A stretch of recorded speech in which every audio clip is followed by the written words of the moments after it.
Hello, everybody, and welcome to Thought Raid, a show where we take on thoughts and find better ways of thinking about them. I'm Brandon Brown, owner of United Gamers Nations and a lay counselor, and with me today is missing your camera's not up, Tim. Oh, I'm here. Tim Denach of Break the Meta. Welcome. Oh boy, what a great start. I know. And today is Get Naked Monday, where we like to metaphorically get naked and specifically talk about things that are going on in our personal life and how we're going through them. And we're trying something different, so I'm like a hair behind what I need to be doing. Usually I like to have the video shared and then we begin the whole process, but now I have to get used to a new time schedule and my video portion of it has not been shared, and so fart. Oh well. I'll have to literally stop what I'm doing and then have that all taken care of. But anyways, welcome. Today is my week to share some things that I've been going through and to just kind of be open and vulnerable with you guys and just kind of walk through what my week has been like and how I'm handling it and stuff of that nature. And it's been quite a time. It feels like, honestly, Tim, that 2020 hit me at the very end. It hit pretty hard back in April when I lost my job and I was going through that whole process through March leading up to that point. But the level of which I am not okay, it has really hit me in December, just right there at the end, Merry Christmas, here's a boatload of stress. Which is weird because this was supposed to be the year where we're not stressed because neither you or I were working retail. It was supposed to be a time to relax and enjoy people and the holidays, and you lost your marble. Yeah, I lost at least approximately at least one marble in the process. And I've kind of hinted at this in some of the previous sessions that we've had, because I've been processing this for a couple of weeks at least. But today I want to actually go into just how not okay I've been. And Brandon, you're a Christian. You're supposed to have it all together, man. Well, you're supposed to walk in peace. You're supposed to walk in a sound mind. I mean, sure, great, yeah, okay. I should walk in peace and a sound mind, and I agree with that. Yes, but sometimes life hits you hard and fast, and you don't have enough time to prepare for it, and then it's just it's hectic. Mm-hmm. So yeah, I wanna go into that and share all that with you. So picture it, okay? Pandemic hits, pretty spooky. A lot of stuff starts happening, and God begins immediately working on me. Okay, Brandon, you're gonna have to start taking one day at a time. I had to immediately, in February especially, when the pandemic was starting to creep from China to other places, to slow down, because my knee-jerk reaction is to begin to think about tomorrow, what could happen tomorrow, and we've talked about this in previous episodes, but I really had to learn to take one day at a time, because every time that I would take 2 days at a time, I would just sink. And when things are okay and fine, you can get away with it, worrying about tomorrow, I guess, when you're vastly okay in general. But when things are really bad, you can't. And it's not really good to exist in tomorrow anyways, regardless if you're going through a good time or not. But I had to really just cut short down to just, where am I at today? Do I have a job? Yes. Okay, we're good. Am I making money? Yes. Okay, I'm good. Do I have enough hours? Okay, yes, I'm good. And I had to do that every time there was a new cut that happened throughout March, until finally my job was cut. And what a time that was. But I think the reason why I have not had so much of a hard time until December is because right after I lost my job, first all of my vacation hours came in, and then I got unemployment. And Mhm. unemployment was a huge boon. It was a large portion of my sanity of 2020, especially there in the beginning when they were giving like an even extra on top of like what they were able to give, like an extra 600 on top of the 300 they're giving. So it was like I was doing okay, and I was able to like pay off my car loan, so I would have less money when I had less money. Had less money to pay when I had less money to give. I got that taken care of, and I also had enough that I felt pretty comfortable to be generous throughout the year, which I was. And I've talked to you, Tim, about some of my levels of generosity and stuff of that nature, and it was great. And so for May, June, July, August, September, and October, pretty fine. Like I felt comfortable Mhm. enough, and I felt confident enough that I would be able to get Thought Raid to a place where, I would be financially stable by the time unemployment ran out. Um, and God had me wait. I think He legitimately was having me wait upon Him for direction on what to do. And I felt like He was giving me like a picture of like a particular person that wanted to donate a specific amount, and that's why He wanted me to wait. So I just kind of kept going. But then November Mhm. hit, and my unemployment dried up, and nothing was coming in, which there should be. And I need to get to unemployment about that because I should have at least another month worth of payments coming in. Um, and nothing came in. And so I sunk. And then December came and I sunk some more. And now Mhm. January has come and I'm sinking more. And I'm just like, okay, like, God, how far down do you want me to go before you pull me up? Because I feel like I'm inches away from like smacking the Mhm. ground with the full brunt of every inch of my body with just done unemployment. We're done with that. We're done with money. We're now you're gonna be homeless, Mhm. Brandon. Like that's what I feel like I'm like destined for in some ways. And so when the pain got applied, the how okay I was just really surfaced. Like how not okay I was, that was really surfaced. Mhm. Well, let me And ask you a question. okay. As you've been going through this, have you ever had thoughts of, man, it would just be easier just to get a job during the meantime, or the whole rational side of Yes, things? absolutely. I've had those thoughts, like 100%, no doubt, yes. And that's been like the biggest struggle because growing up, I was raised that if the boat is sinking, you get out of it and you find a better boat that's not sinking. That was the mentality that I was raised under, which is not a bad thing because Mhm. in general, I should be, making sure that like I've got, like they say, multiple streams of revenue coming in. Mhm. Logically, that makes the most sense. But that's not what I felt like God has called me to. I felt like God has been calling me to stay. He called me to stay in the walking company, and now He's calling me again to stay in Thought Rate, and that I should wait until He tells me to do something different. And so Yeah, here so we. well, I'm just really curious, like, when that rational side of you started hitting, Yes. and, it was in direct contention with what you felt like God was leading you through. I know a lot of people that are watching this have similar issues.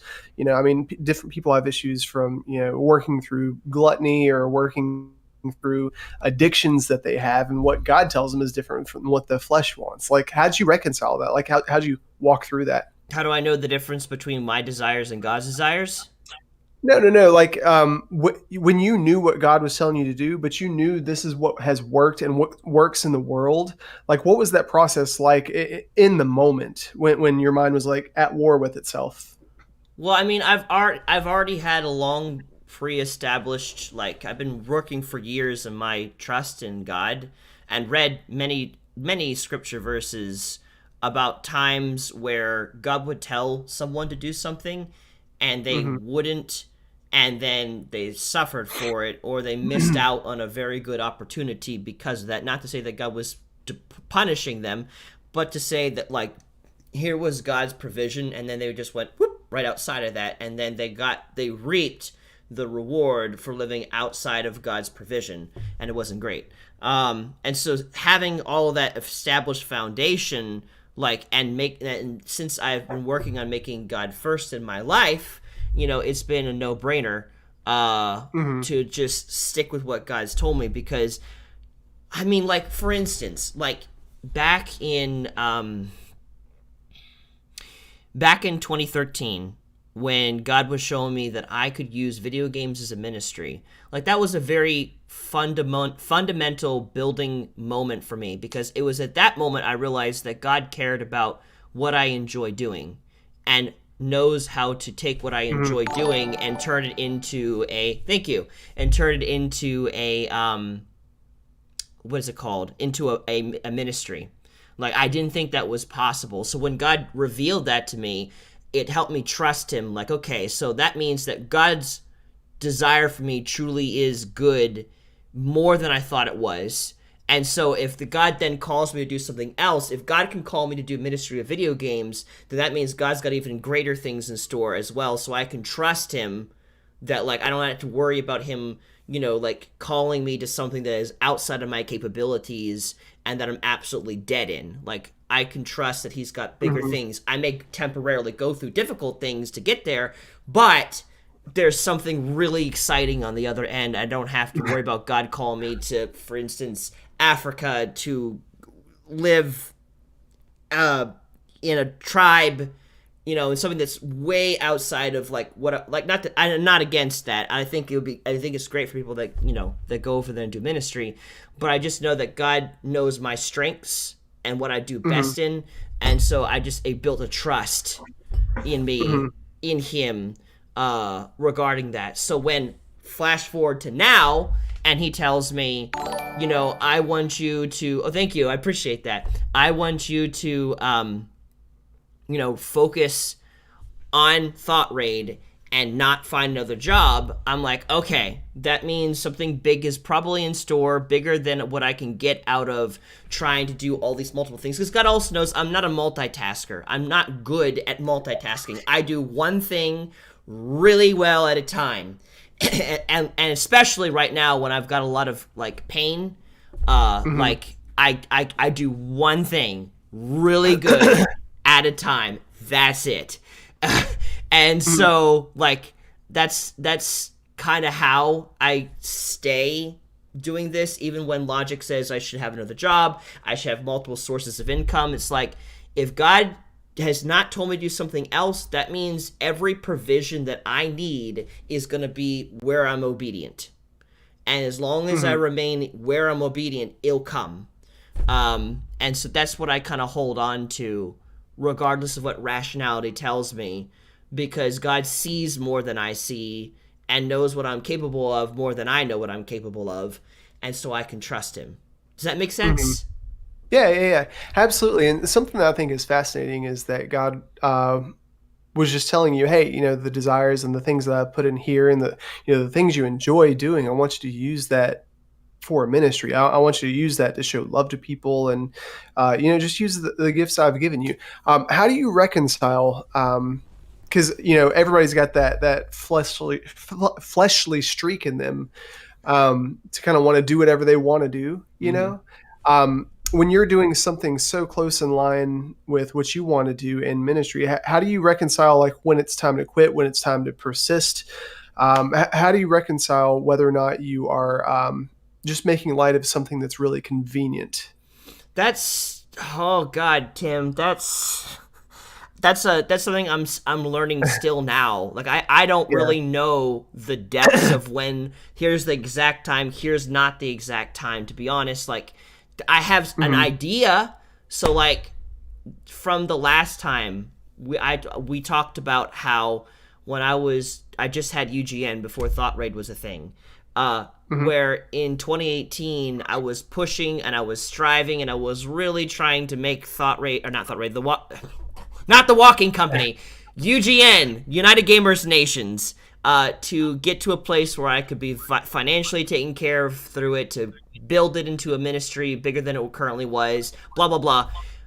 I realized in that moment that it wasn't God's will for that, at least that time, because I wasn't getting any help. Like, no one was available to help me, and I wasn't getting any new direction on how to get it to that place. So, like, there Mhm. was no direction, so I was just kind of like treading water, like what am I doing, and no direction was coming. And so at that moment I realized, okay, that was just something that I wanted to force into existence, but that's not where God is, at least at this moment. Now, it could be that he would Mhm. do something with United Gamers Nations later, but at that time, no.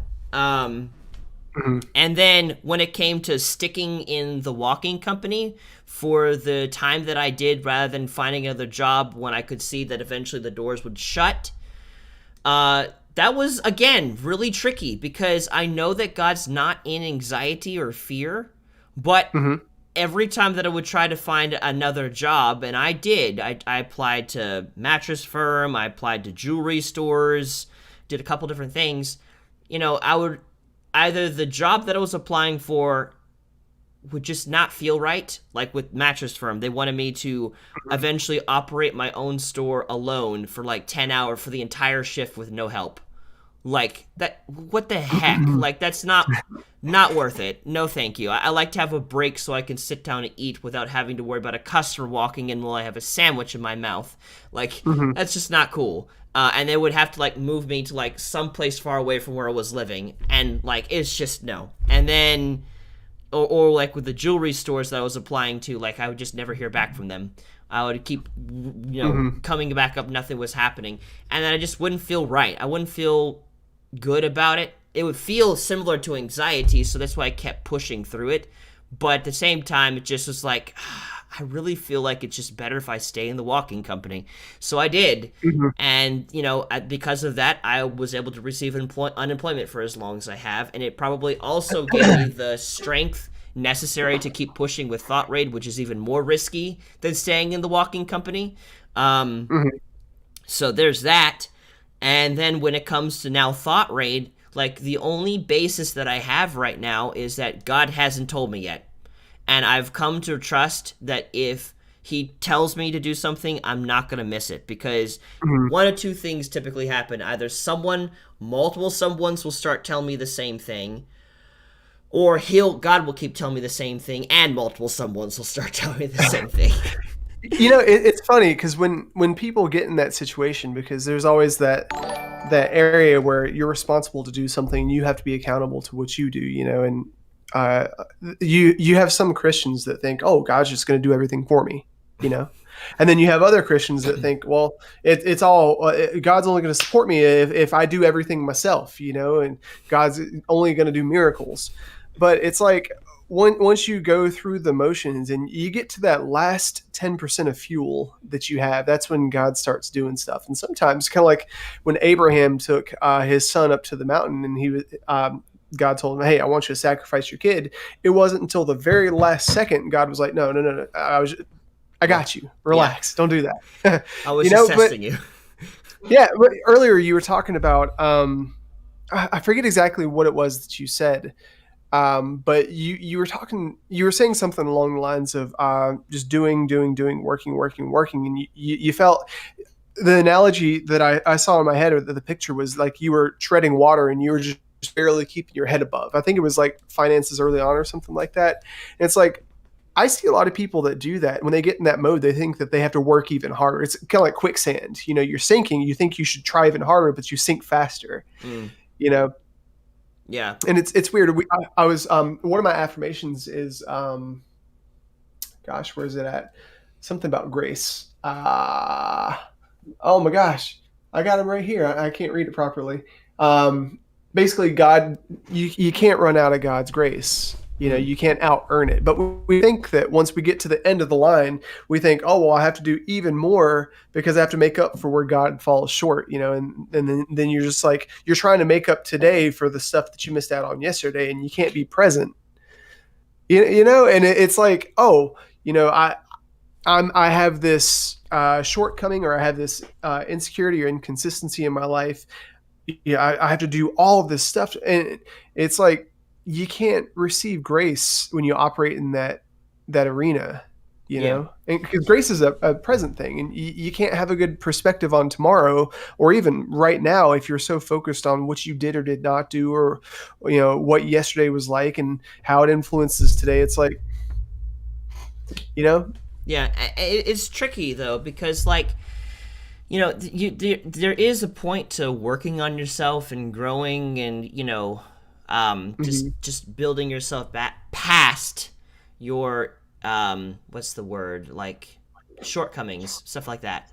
But at the same time, like if you keep pushing in one area and there is absolutely no change happening, it could be that it's time to focus in another area, and we'll come back to that area later. And so Hmm. that's kind of been the case with UGN, with my online gaming community, because I was pushing the heck like myself so hard, feeling like everything was resting on my shoulders, but no support was coming in and no ideas were coming in, and I was just running myself ragged because Hmm. God's blessing was like for me to be doing something with that right at that time wasn't there. And so now there is a difference with Thought Raid specifically. One of the major differences that we're experiencing this time that I did not experience specifically with UGN is that I have an overabundance of affirmations coming in. So, for instance, Hmm. you know, all throughout this year, I've had people pray over me, and because that sometimes I need it, and I've gone to some places like a prophetic ministry at my church where they kind of like go to God, and they talk about whatever God's bringing to them without talking to you, so they don't know what exactly is on your heart, but God does, and Hmm. then they just kind of like bring that out, and it's just really encouraging. And every time I've gone, it's always been like, you're ready. God wants to invest into you. Steady yourself and ride the wave. Start, working on your value proposition, stuff of that nature. Like I'm not telling them these things; they're coming up with them with me saying without saying a word. And like one of the most like iconic moments was I think just in November. I was up for prayer, and I think Pastor Matt was having us like pray over specific people that were up there. So I was going to pray over this lady, and then I had some other woman come up to me. She started praying over me, and she verbatim, without me ever talking to her about what God was speaking to me and what was on my heart, was like, God is pleased in you. He is going to invest into you. You're ready for all this stuff. And I'm just like, I just start weeping because it's just like, this is exactly what I need to hear. And this is exactly what I feel like God's been saying. And like, you can get things from God, but sometimes you still doubt it because it's like, sometimes it Hmm. lines up with what you want to do. And it's like, is this God or is this just what I want to hear? And Yeah. like I have to like wade through that like doubt, but I've been hearing it again and again and again and again from different people. So that I didn't really have with UGN, but I am having it with this. And of course I am hearing it from God directly too. It's just it takes a little bit of time to trust that that's God, when Hmm. the results don't immediately happen when you think they should be happening. Yeah, I think that's really important too because a lot of people have the miracle mentality where they think I'll move when I see a miracle, or when it's a surefire thing. But relationships, not just a relationship with God, but all relationships require trust of some sort. And hoping that things will work out. And there's a risk there. And it's really scary. But when you hear an affirmation and you move in that direction, it the faulty part is when you take that affirmation, you're just like, okay, I'm just going to keep blindly going. This is what God told me, so this is what I'm going to believe. That's it. But one thing that you've modeled going through this that has been really encouraging for me is that you've listened. God said something. You took that and you ran for a little bit. Then you said, okay, God, what's next? Like you are one of the people in my life that models that the best. Like you're constantly just going on walks, just listen, like engaging, being intentional about saying, God, what do you think about this? And the fact that he said it at this time, and then you moved forward a little bit, and then you had an issue, then he said it again, and then the more you trusted, the more he was like, okay, well, do you actually trust me? Okay, well, since here's a little piece. Oh, here's another little piece. Here's an affirmation. Just like in December, like you and I both got the umption unction, gumption. We got the shun. We The got whatever it shun. was. The shun. Yeah, to start seeking support, whether it's Patreon or seeking actually start charging clients, whatever it was. We both got that feeling at the same time, and we've been doing this for, together now for 40 weeks or so, which is awesome. But the second we took a step in that direction, God was like, "Oh, well, here's your first Patreon supporter. Oh, Tim, okay, you listened to me, and now you're asking for clients and seeking paying clients after doing everything for free. Oh, well, here's a free client that you didn't even pursue. And by the way, they're going to support you in this specific way." And it's like, wow, okay, because I was faithful for all this time, and I said, okay. Man, like for me on my side of it, when God said, "Hey, I want you to stop charging people," huh? What? And then you go through that period, that season where it doesn't make sense, but you're just following because God said follow. I'm sure the disciples, when Jesus said, "Hey, drop your nets and follow me," they were like, "Excuse me, don't you realize I have a mortgage and a family and all?" And he's like, no, just put your stuff down and follow me. It didn't make any sense, and a lot of times it won't for a while.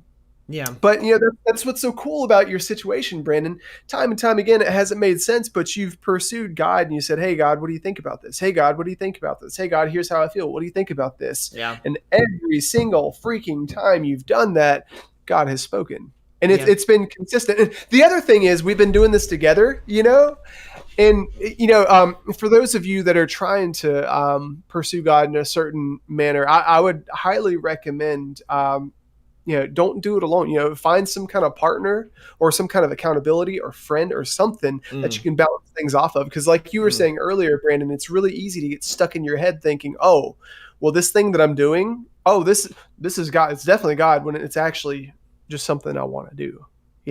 But when you have multiple people involved and there's multiple things at stake and multiple relationships with God, at a certain point, it's like, okay, well, God is saying yes over here. God is saying yes over here. He's proven himself here. He's proven himself here. Hark, maybe I should pay attention to this. Hark. Yeah, that does help a lot when you're not the only person involved in what you're pursuing, having someone else with you. I mean, definitely it's made all the difference for me, because there's moments where I get anxious about things and then I talk about it with you, Tim, and then you're like, "What are you worried about? Like, this is not a big deal." And it's like, you're right. There's no reason for me to be worried about this. And so you've been able to help me through that, which is very important. And so, yeah, it's just been an interesting process. Hey there, Deathbane. It's not been easy. But like I said, I really don't feel led to do anything different. So I'm just going to keep pushing through with this until God says, do something different. And I'm excited. Like when I'm not presently like, the whole time, and I've managed to remember what God's called me to, it's actually quite enjoyable. I honestly, Tim, doing stuff with Thought Raid is a dream for me. I really do feel like there's been multiple different confirmations that God gave even before this year. Back in 2019, at the end of that year, God was showing me, I want you to stick with the walking company, because up next, I'm going to bring you into a job that fits you like a glove. And I honestly really feel like this is that, because the amount of things that we're doing, we had our first prayer prayer event on Saturday, and that went really well. You were there for that, Deathbane. That was really encouraging to have some people come and be involved in that. And there's so many ideas in my head of things we can do with Thought Raid. Having small groups is something that I want to eventually have us do for people, who want to subscribe to us, a place that's not broadcasted, so you can just come and talk about whatever you're going through, and you would have someone who has a degree there hosting it. So either me, Eric is in the process of getting his bachelor's degree in Christian counseling. Tim, you have a certification in life coaching, so people who have some knowledge behind that to kind of help orchestrate the whole thing to like, how are you doing? How can we help you? What can we pray for you about? You know, stuff like that. Like, I want to do that. I want to be able to travel. All this stuff. It's just, I absolutely love it. But that said, that's not what the focus of today's Get Naked Monday is about. It's been about how I'm not okay in the process of doing this. It's like, you know, it's like I'm getting close to the end where I feel like I'm gonna smack the ground full force and be broke in the process, and it's just been breaking me. And the thing that I wanted to talk about really is how to be okay when you're not okay, like how to give yourself space to not be okay, because that's what I'm learning right now, is how to give myself grace and how I interact with people, especially because that's been a big area that's been affected. The area that I enjoy most is the area that comes under fire when I'm not okay. Like, if I start getting really angry with someone, or I start like, you know, being very super confrontational or whatever, you know, you can know that I'm not okay. Like, that's like that's like a good indicator. Starting school in less than a week. Well, that's exciting. You're starting. I guess you're going into college. Is that, if that's the case? That's hey, that's exciting. Let us know what you're in the process of studying for.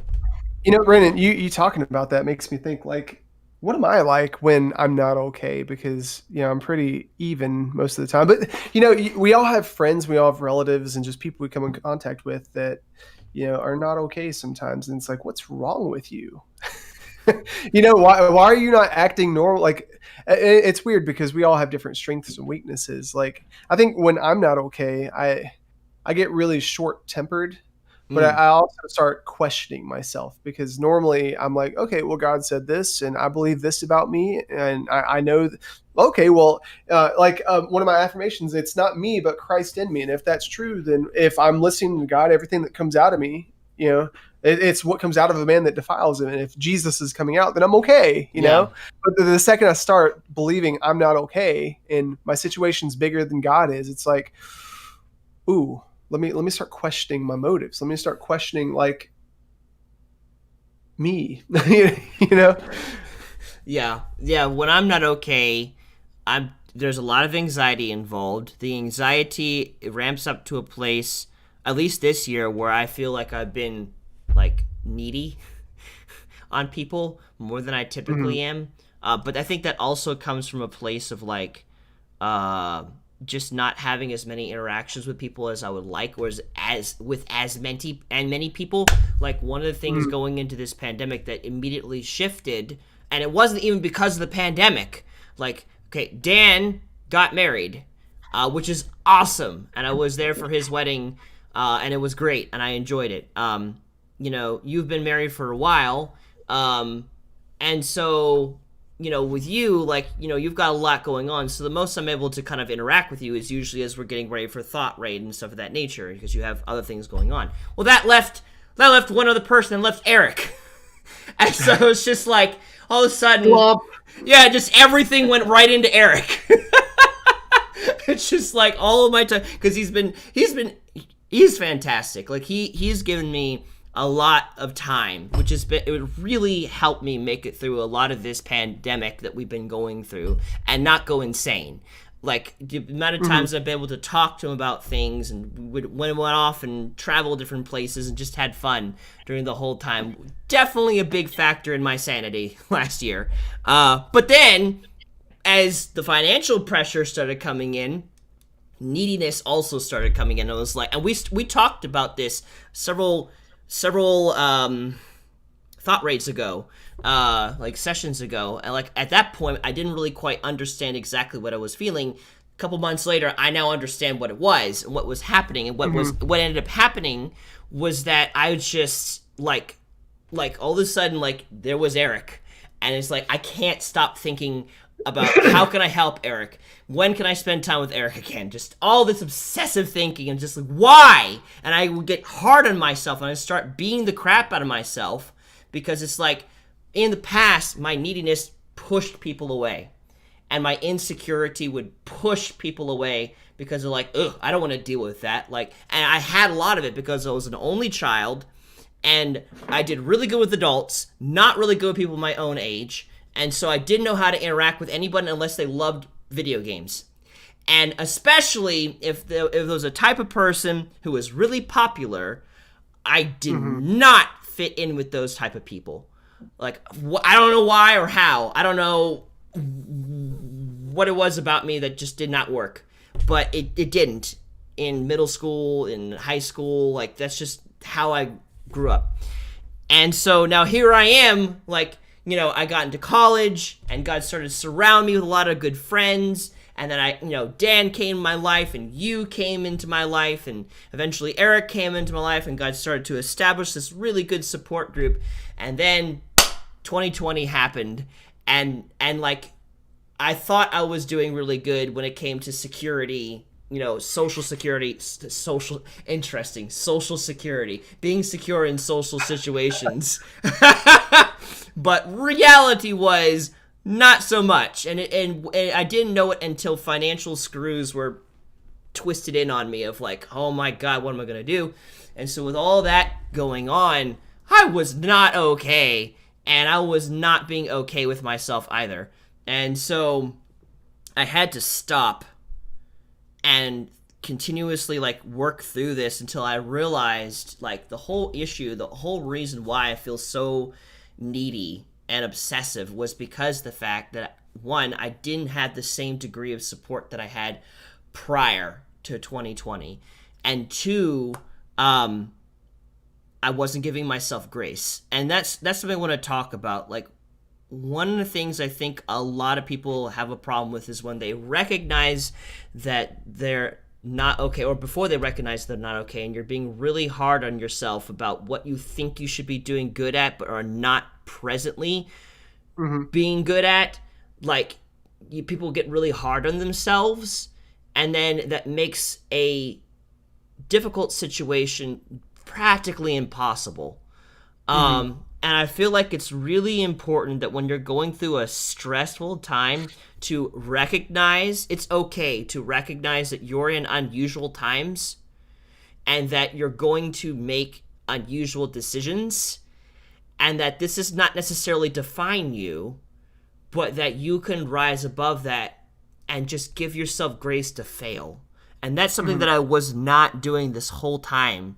Like, every time that I would have an obsessive thought, I would get down on myself because I would be afraid that if I talked about it or something, or like if I didn't hold myself in well enough, then it would just push away the last of my support group. So do you think that's the main reason why you felt like you didn't have the space to, I guess, fail? Because a lot of people, I don't know, it's weird. Like, we have this weird social, maybe it's a cultural dynamic where you have to always be okay. Like, and especially as Christians, I joked about that kind of earlier, but, we're supposed to walk in peace. We're supposed to walk with Jesus and be led. And, like, what was that like for you? What did you think you had to be? Did you think you had to be solid through? Like, where did that come from? Well, you see, it's weird. So, like, for instance, I definitely felt like I can have problems, and it's no problem, like, in the area of pornography. Like, I could talk about that, no problem. For it doesn't really affect other people directly, or at least not immediately. I know all things kind of play into how we're involved with others, so it's not like this is acceptable or anything. But it's like, if I struggle in that area, like, I already felt grace and acceptance, to work through that, and so I had grace and acceptance of myself working through the process, and it was a lot easier to deal with that. But when it came to social interaction and being needy and stuff of that nature, I didn't feel like I had the same grace to struggle in that area, because in the past, when I did struggle in that area, people would start walking out of my life. And so in the case with like Eric in particular, I think one of the hurdles that I had to overcome is that his way of communicating appreciation is through spending time with a person, and like giving hugs and stuff of that nature. Mine is saying talking, like enjoying. I enjoy this conversation. I enjoy spending time with you. You're important to me. Words of affirmation. And so since that was not his natural way of expressing appreciation, I had no idea just how much I was appreciated, even though I saw all the other evidences. Like, I didn't know. Like, I don't know why. I could recognize all the areas that you are like investing into me as long as you're telling me that you're appreciating me. But if you don't do that, you can still be doing all those same exact things and it won't register in my brain. I don't know why. It's just like until you say, I actually enjoy doing this with you. I'm like, okay, now I'm okay. I can let my guard down. We're good. You know, that's how I kind of learned, like, I'm appreciated and like, things are going well. And so like when it came to giving myself grace in social situations, I didn't think I could do that because I felt like I had to be perfect in friendships. Like, because like another issue that I was having was like because I wasn't quite sure, how much that, Eric was appreciating the time that we were spending together, I would just interpret, like, I would just like feel like I am only as helpful as I'm only there for as long as like I'm able to help him. Like that was not the case at all. But that was kind of like the mentality that I was under. And so I was terrified really to talk about it because it's just, one, it's not comfortable. And two, it's just like I hadn't really given myself grace in social situations before because I've never really had to up to this point either. Like without the squeeze that this pandemic has put us under, like I had lots of people that I was able to go to. Dan was not married, so I had much more access to him whenever I was going through something. So it's just for whatever reason, like I could work through any insecurities that I had, and the other person never be aware of it. Because it's like I always knew it was illogical. But it's just that I didn't have to like face it, until like the squeeze of everything that's been going on has been put on me. And I was not okay. Like I was watching a video from Robert Morris, which I should post, about stress. And he had this really good visual depiction of what it's like to be under stress. And it was like, stress is not your fault for the most part. Like, unless you're like intentionally doing bad things that are not good for you, like most stress that we are put under is external. It's something that's placed on you. And so he had a board of wood that was pretty thin, and it was sitting on these two stands to hold it up. And he had a person help him put weights onto that board. So like one weight was a pandemic hits. Then the next weight was you lost your job. And then the next weight was we're in a undecided election still. And then another one was your spouse now wants to turn on the TV and watch everything that's going on related to the election. And at that point, the board just went and it just broke. and so it was like, wow. Like, so like I lost my job. There's a pandemic. The money that I had from the government is running out. I don't have as much access to my friends as I would like to have. Thought rate is not quite yet where I want it to be.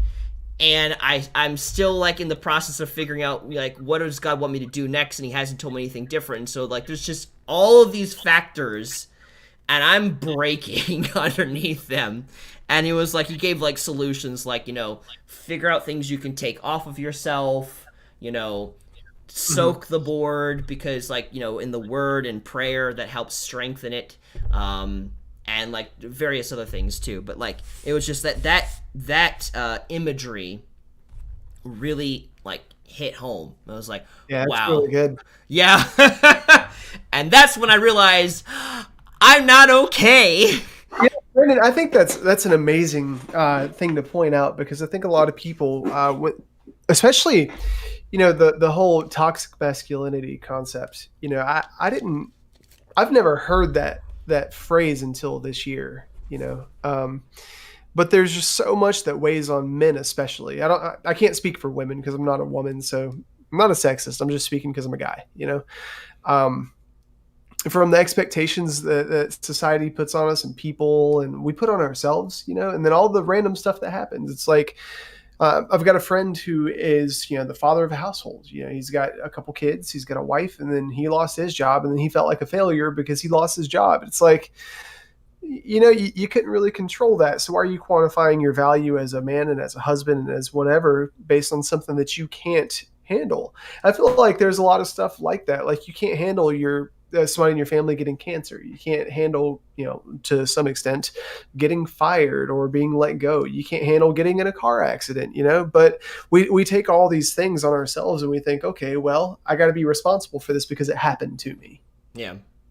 I think that's a really dangerous mindset, because you can't take responsibility for everything that happens to you. You can take responsibility for how you respond, but you can't receive it as, oh, this is my fault.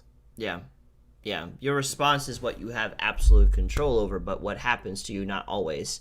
Like they say, 10% of what's going on around you is something that you might be able to have control over, but like the rest of it is just how you react to it. Yeah. So, I mean, it's just like, and so when it came to social situations, all the weight was on my shoulders to fix myself. So that way there was no chance of Eric feeling my neediness or whatever in this situation. I was terrified to show that. And so eventually God was like, Brandon, like in a marriage, like if you have a couple and they're going to other people to take care of their marital issues rather than working it out themselves, you wouldn't call that a marriage. That would be a problem. They need to work things out amongst themselves and get to better communication. That also applies to friendships. And I was like, oh wow, what a concept. So like God like pushed me towards like talking it out with him, and we did, and he handled it well.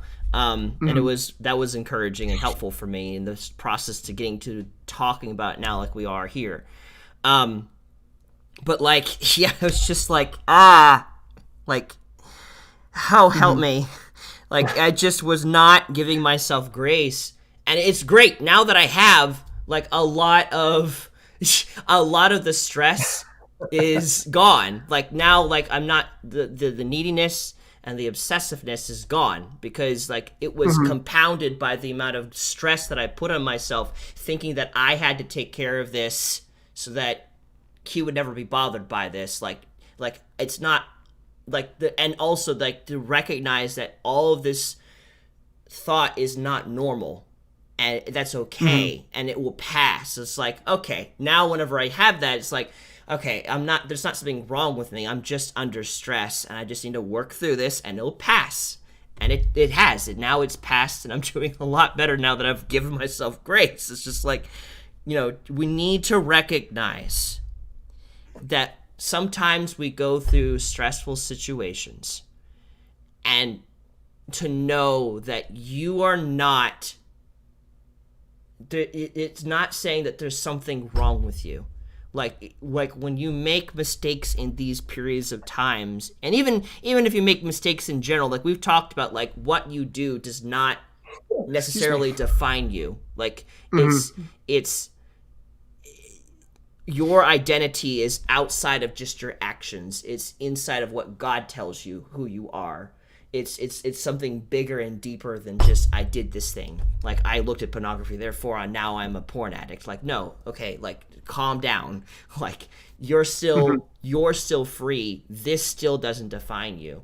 Like, and so in the same way, when you're going through stressful times, like just because you may be going through a rough time and you may be more reliant on a particular person does not mean that that's the norm, and you have to accept that and there's something wrong with you. Recognize that you're under stress and that this will pass. Yeah, I think that's really hard for a lot of people because in school it's just drilled into us. Oh, you made a B, you're responsible for that. That's your fault. You know, you need to be accountable for that. Oh, you hit this person with your car. Well, you know, you're accountable for that. But being in the kingdom is completely different because there's endless amounts of grace. You know, like I said earlier, you can't out earn God's grace. You know, there's nothing you can do to earn it in the first place. And it's like at the end of the day, if you look at a relationship pyramid, God is supposed to be at the very tip top. You know, he has to be before your relationship with your spouse, your friends. He has to be, you know, before what you think of yourself, because what you think of yourself is going to be flawed. Yes. But it almost, dude, having a relationship with God and understanding how he actually feels about you seems irresponsible. It seems irresponsible completely. It does. You know, like if Brandon, if I take advantage of you unwillingly or willingly, at the end of the day, God's going to forgive me, you know, and I can take advantage of that too. Like, once again, my affirmations, one of my affirmations is God trusts me in my heart. And it should be a position of, oh, wow, God trusted me. I feel bad that I took advantage of him, instead of, God trusted me. Oh, he's upset that I didn't, you know, live up to his standards. You know, it's completely different. Yeah. It's like, wow, he's going to always forgive me because, you know, there's no way I can change my value. There's no way I can change my identity. Every single day, being present, perfect with God, it's him saying, "Oh, Tim, let me." The prodigal son, you know, Tim, here, come get your ring. You know, put your cloak back on. You know, you are my son. There's no amount of inheritance that you can blow that's going to change that fact. And it sounds completely strange to the world because it's like, oh well, you know, there's endless amounts of grace. That's convenient. You know, you're going to live as you please. You're going to live. You know, it's interesting. It's like my guitar back here because, you know, when a string goes out of tune, it's either too high or too low, and it's that constant, you know, finding the harmony once again. And that's essentially what your situation is. You know, like at the end of the day, every single time you come to me and say, "Hey Tim, here's what God told me, and I have peace about this," or "Here's what God told me, I don't have peace about it yet, but I know this to be true." You know, and I think it's so cool watching your situation because, you know, you've modeled for me that it is okay to not be okay. It is okay to be messed up because tomorrow God's going to say, "Hey, are you ready for me to tell you who you are again?" Mm. Yeah, in some ways, I've mentioned this. In some ways, I'm kind of grateful that I'm forgetful because it allows me to keep going to God over and over again. And then he keeps telling me the same thing over and over again. And then it becomes muscle memory rather than just conscious memory. And it's like I feel like regardless of if you're a very forgetful person or not, there's a thing to going to God repeatedly because he gets it and he understands that you're limited and he understands that you go through situations that don't fit into your boxes all the time. And so if you keep going to him about every little nuance about it, eventually it will become a solidified part of who you are. And then you look back like a year later and you realize, wow, I'm now really flexing this muscle and I don't even think anything about it because I've spent this time going to God over it repeatedly, even though it was annoying to go through it in the process. Now it's just naturally who I am. And we have become that because we have spent time with Jesus and we've talked to him about our insecurities and with other people about our insecurities over and over and over again, that now it's no longer an insecurity. It's become a strength. So, Yeah. Well, you know, it's a lot like kids, you know, like there are so many parents that I know where the kid just incessantly asks the same question over and over. Like, and especially the question, why? You know how kids all go through that phase. It's like, well, you know, we're going to the store. Why? Oh, because we need food. Why? You know, and it's just like, kids, shut up. But God's not like that. yeah. You know, especially if the kid is like seeking, "Hey, do you see me? Do you love me? Do you value me?" Kids always want to hear that. And they're always like coming up on their parents, like, you know, young kids especially. It's like, "Do you love me? Are you going to take care of me?" You know, God loves that. You know, Jesus in the Bible always, you know, just constantly, he was talking about being more childlike. And I think he said that because we get so wrapped up in our heads. The more knowledge we get, the more mature we get. We think we can outthink grace. Yeah. You know, and you can't. I mean, specifically, I think the biggest reason why he likes us to be childlike is because a child just is. They just keep moving forward when they encounter situations. They keep learning. I honestly, I was thinking about this a couple of days ago, and maybe actually just even yesterday. Like, I don't think that adults have a harder time learning because of some kind of neuro biodegrading whatever anything in the brain. I think that Hmm. it becomes harder for adults to learn because we get more and more layers that we have to work through. And that's why Jesus wants us to live as a child, to have childlike faith, because the childlike faith cuts through the red tape Hmm. in our relationship and how we perceive the world around us. If we allow all the red tape that life gives us to just remain there, it will take us forever to do new things and to learn new things because we're so concerned about failing, about the last time that this didn't work, and the last time that didn't work, and the time that I really got my hopes up here, but then it didn't happen the way I was expecting. And like all before you know it, I'm not sluggish at learning because I'm old. I'm sluggish at learning because I have so many reservations in my way that Hmm. I just am too overwhelmed to make it past them. And that's why he calls us to childlike faith, because a child doesn't have all those reservations. They just keep moving forward with their eyes open and hands open, to like metaphorically, of just like, like, oh, that's a thing, well, I just accept it. Not to say that we live like, oh, we like the first thing we hear we accept. I'm not saying that, but I am saying that we don't discredit new things because of how it happened wrong in the past. I think that's more so the important aspect of childlike faith. It's like, because is God having me go through very similar things that I did before? Yes. And did they not work the last time? Yes. But does that mean that God is not involved in that? No. He is legitimately calling me into very similar walks of faith. And if I decide to allow what happened last time to dictate how I'm presently going through it this time, I'm not doing it. Because Hmm. I failed last time. I did not get the promises that he promised. I got the timing wrong. So therefore, I'm not capable of knowing God's timing, and I'm not going to risk that again because it's uncomfortable to be where I'm currently at financially, especially. Like, I'm screwed, Hmm. you know, really from logical standpoints, looking at it with a worldly mind. But God's called me to operate in childlike faith, and He told me back in October to get my hopes up again, and I've been doing that. And so I've got childlike wonder when this is going to happen. And could it be delayed again? Sure, it could be. And I might have to find another job next month. But hopefully, this is the right time. And even if it isn't, and I got my hopes up for the wrong timing, that's still a valuable learning opportunity that I've had that will definitely benefit me in the future as I keep Hmm. a childlike faith.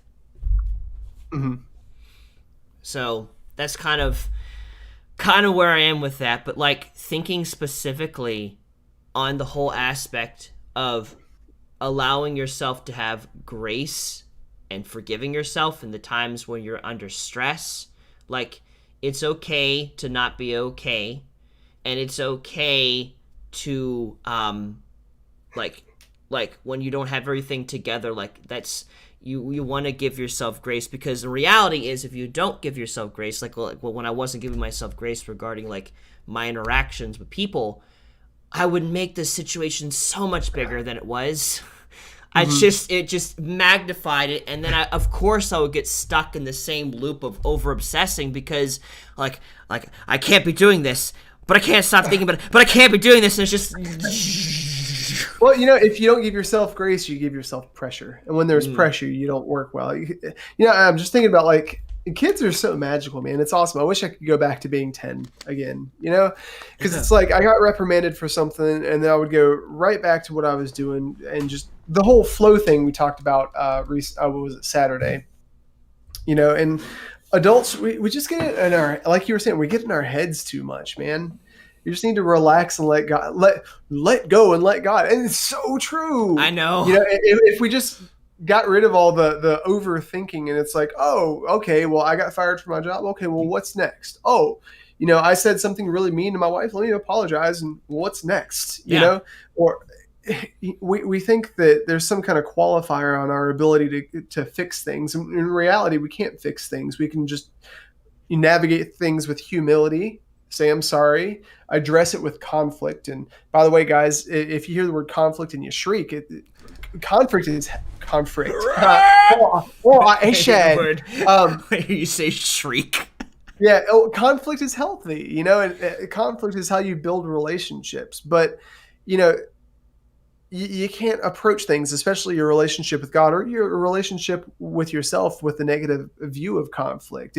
I love this thing that keeps coming through my Facebook feed where it says, I messed up. I need to tell my dad, instead of I messed up. I hope my dad doesn't find out. It's like, well, what's he going to do, man? Is he going to strike you down? When has God ever struck you down?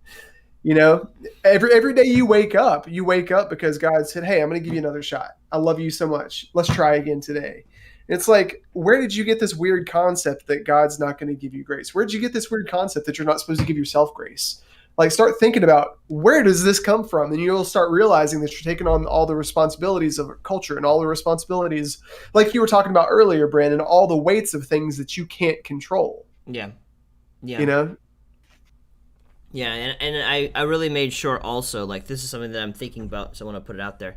I made sure also that I let the people know that I'm going through a rough time, because I think that's another part. Once you recognize you're going through a rough time and you start to give yourself grace, let people know too, so that way they also, whenever they encounter this aspect of you that's come out of the pressure you're in, they recognize that, hey, I'm not okay. Like, if it's involving another person, like in the case I had to let Eric know, like, I'm not okay.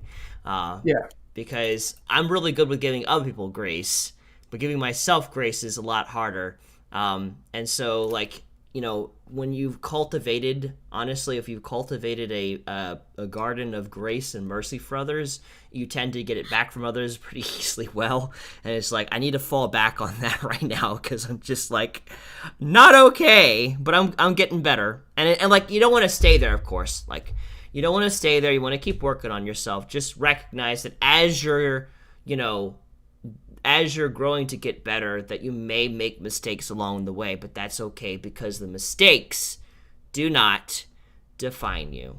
And that's what's most important. And in this process of giving like, it's a balance. You recognize you're not okay, and you give yourself space, and you also continue to grow, but just recognize that as you're growing, that you're going to make mistakes, and that they're not defining you. And there's going to come a point where this will no longer be a struggle. It's just right now there is extraordinary circumstances that is producing this stressful, like this hardship that you're going through, and like being aware of that, and that gives you the strength to keep going, and not break down in the process.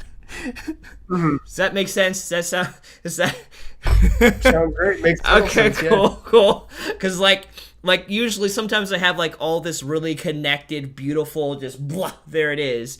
And right now I kind of feel like boop, boop, boop, boop, boop, kind of all over the place. So I'm hoping that it's reaching you like it's reached me, and I'm giving this out well. Yeah, I'm picking up what you're throwing down, Brandon. Cool. So do you have any other thoughts to add to that, Tim, before I close it out? No, I think our mischief is managed. Perfect. We're doing really good on time, right in there close to an hour. So that's good. So I want to thank you guys for watching today. It's been a lot of fun. We broadcast every week on Mondays, Fridays, and Saturdays at 4 p.m. Eastern Standard Time. And of course, we'll be live again this Friday at 4 p.m. where I'll have a particular topic prepared for you guys. And I'd love to have you there for that. At the same time, I want to continue bring this up. If what we're doing right here has been really blessing you, I would really like to encourage you to invest into Thought Raid, and to become one of our patrons, or to donate to us. We have a overall goal to reach $25,000 per month. At that level, we'd be able to hire different types of people to help with the operation of Thought Raid. It will allow us to completely focus on this full time. It will allow us to expand, and it will allow us also to travel to different places so we can talk live at different churches and events, and even host our own events live in the future. We have so much we want to do with this, but we will not be able to do this without your financial support. So if you've really been blessed by Thought Raid, we have a link down in the description below. We have different levels of subscription. I'm actually planning on adding a $1 level just of subscription to Thought Raid for those who really want to invest but don't have a lot to give. Everything helps. Everything helps. But in the meantime, we do have different levels at like 5, 15, 30, and so forth. And each level that you subscribe to has its own perks and benefits. So make sure to read that and see if any of that particularly interests you, or if you have any suggestions you'd like for us to add to that, let us know. But otherwise, if you really enjoy that, make sure to subscribe to us so we can continue bringing you the content that we're doing. But I want to thank you guys for watching, and we'll see you again Friday, 4 p.m. Eastern Standard Time. You guys have a good night.